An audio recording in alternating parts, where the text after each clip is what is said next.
Assalamualaikum warahmatullahi wabarakatuh. Selamat sore teman-teman dimanapun Anda saat ini sedang berada. Berjumpa lagi dengan Arif RH. Sore ini kita akan membahas tentang manungsa. Ya, manungsa. Apa itu manungsa? Ya, kalau Anda yang sudah akrab dengan bahasa Jawa tidak asing dengan istilah manungsa. Manungsa itu adalah artinya manusia. Tapi dalam kasus ini saya akan membawa ke definisi yang lebih dalam. Manungsa adalah manunggaling rasa. Tentunya ada hubungannya dengan manusia itu sendiri, karena satu-satunya makhluk yang memiliki kemanunggalan dalam semua rasa jadi satu adalah ya cuman manusia. Tidak semua makhluk memiliki kompleksitas rasa sebagaimana yang dirasakan oleh manusia. Nah, masalahnya adalah anugerah manunggaling rasa ini bagi sebagian orang menjadi anugerah. Ya, tapi sebagian orang karena ketidakmengertiannya akhirnya menjadi seperti musibah gitu loh.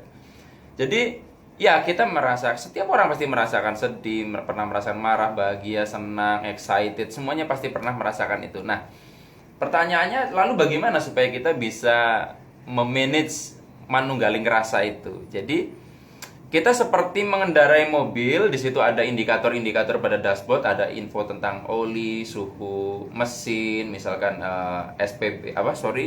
bahan bakarnya bagaimana, seperti itu kan. Ketika muncul satu indikator di situ bahan bakarnya menipis, maka kita perlu melihat indikator itu, tidak boleh kita abaikan. Ya, kadang orang salah kaprahnya di situ, positive thinking, nggak bisa.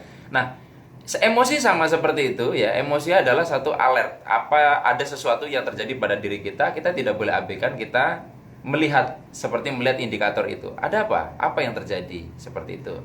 Nah, tapi kita perlu melihat sekilas saja. Oh, bensinnya udah mau habis nih misalkan, atau BBM-nya udah mau habis. Solusinya apa? Berarti saya perlu mencari SPBU gitu kan.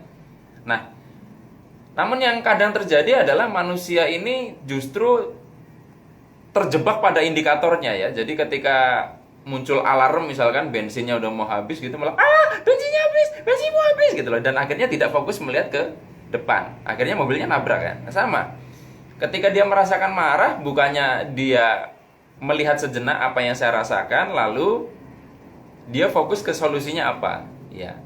Nah, ini yang menjadi PR buat kita semua. Nah, tahapan supaya kita bisa mengelola dengan baik itu yang saya amati adalah, pertama kita perlu punya pemahaman yang tepat tentang apa yang sebetulnya kita rasakan. Kadang orang pukul rata ya, gue stres nih, padahal emosi itu macam-macam, ada marah, ada rasa bersalah, sedih ya, dan sebagainya. Nah, setiap rasa ini punya pengertian. Kalau misalkan kita merasa marah, berarti kita merasa diperlakukan tidak seharusnya oleh orang lain.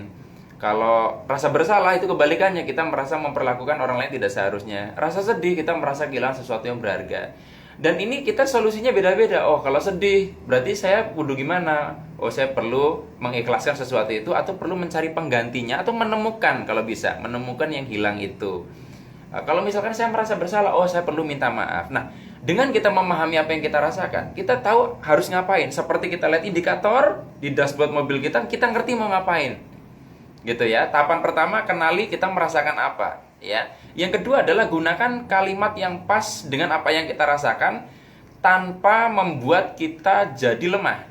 Nah, umumnya orang mengatakan saya marah, ya, saya takut. Nah, coba kita ganti menjadi ada rasa marah di dalam diriku, ada rasa takut di dalam diriku, ada rasa sedih di dalam diriku. Kalimat ini akan berbeda sekali nuansanya. Kita akan jadi lebih stronger, lebih kuat, sehingga emosi itu hanya menjadi bagian kecil dari diri kita yang lebih besar. Tapi kalau saya marah, kita jadi setara dengan marah itu sendiri. Bahkan nanti ini kita bisa dikuasai.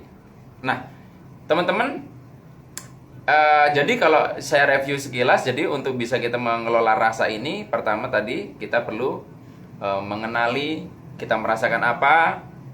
Selanjutnya kita perlu menggunakan kalimat yang tepat yang membuat kita lebih besar dari emosi yang kita rasakan itu, sehingga kita bisa mengelolanya. Baik teman-teman, hanya ini yang bisa saya sampaikan. Sampai jumpa lagi. Saya akhiri. Billahi taufik wal hidayah. Wassalamualaikum warahmatullahi wabarakatuh. See you.